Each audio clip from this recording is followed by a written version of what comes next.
Okay, so when you hear the name Alexander the Great, what comes to mind? Probably a brilliant general, right? A guy who conquered the entire known world, all after inheriting a whole kingdom when he was just 20 years old. His legend is, well, it's legendary. But here's the thing. While Alexander was absolutely one of history's greatest military geniuses, that's only half the story. The other half, he was a guy with a massive chip on his shoulder who took things very, very personally. And we're about to see just how much the entire world could change when Alexander felt slighted.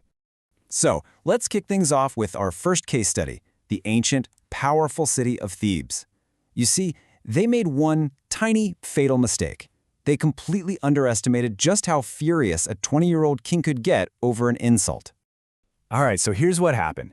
Alexander's father, Philip, gets assassinated. Thebes sees this as their golden opportunity. They declare independence, they try to rally the rest of Greece, and they start hunting down any Macedonian supporters in the city. They figured, hey, this new kid Alexander is young, he's far away, what's he gonna do? They figured wrong. In a move that shocked everyone, he marched his army 300 miles and showed up at their gates in just 13 days.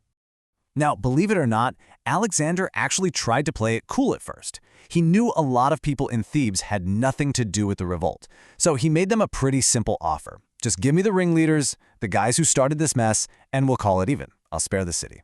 Honestly, a pretty solid deal. And this was their answer. They didn't just say no.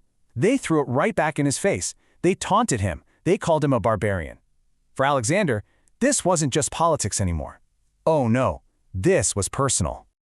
And in response, Alexander unleashed absolute hell.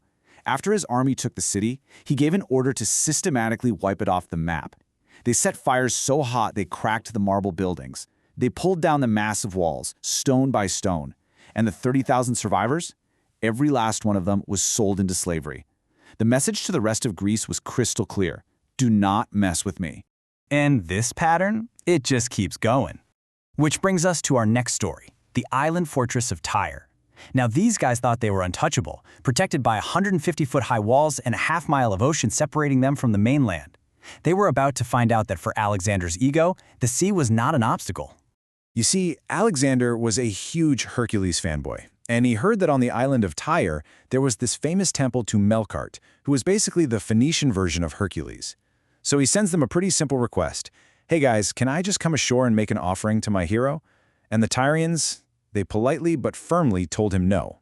Huge, huge mistake. So what was his reaction to being denied this simple request? Did he just sail on by? Of course not. He ordered his entire army to do something that sounds completely insane. Build a land bridge.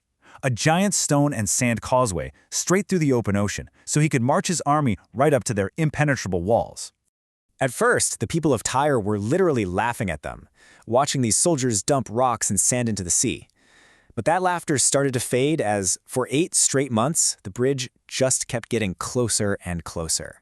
They tried everything to stop it, fire ships, divers sabotaging the construction, but nothing worked. The bridge even survived storms. It was relentless. And when those siege engines finally rolled across that bridge and reached the walls, Alexander's patience was completely gone. His men poured into the city and showed zero mercy. 8,000 people were killed in the fighting. Afterwards, another 2,000 men were crucified all along the coastline, and the other 30,000 survivors, you guessed it, sold into slavery. And here's the craziest part. That land bridge, the one he built out of pure spite, it's still there today. Over the last 2,000 years, sand and silt have built up around it, permanently connecting the island of Tyre to the mainland. He literally changed the map forever just because somebody told him no. But here's where it gets even darker. Alexander's white-hot rage wasn't just for his enemies. He could turn it on his closest friends, too. And that brings us to the absolutely tragic story of Cletus the Black, the man who had once saved Alexander's life. So, who was Cletus? He was one of the Old Guard, a top general under Alexander's father. He was loyal, he was respected, and most importantly, he was known for being brutally honest. And in Alexander's new court, which was filling up with yes men who agreed with everything he said, that honesty was about to become a fatal flaw. So, picture this. They're at a feast, everyone's drunk, and Alexander is just going on and on about how great he is.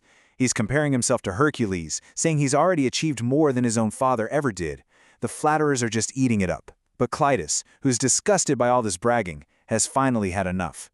As Clitus starts shouting that every victory was won with good old Macedonian blood, not just by Alexander, the entire room goes dead silent. Everyone knows this is bad. You could see the rage boiling up on Alexander's face. The other officers, realizing what's about to happen, physically grab Clitus and drag him out of the hall, kicking and screaming. And for just a second, it feels like it's over, right? They got him out of there. Maybe Alexander will have a chance to cool off. The crisis seems to have been averted. Nope, it wasn't over. Clitus broke free from the guards, stormed right back into the hall, and hurled one last final insult at the king. It was the last straw.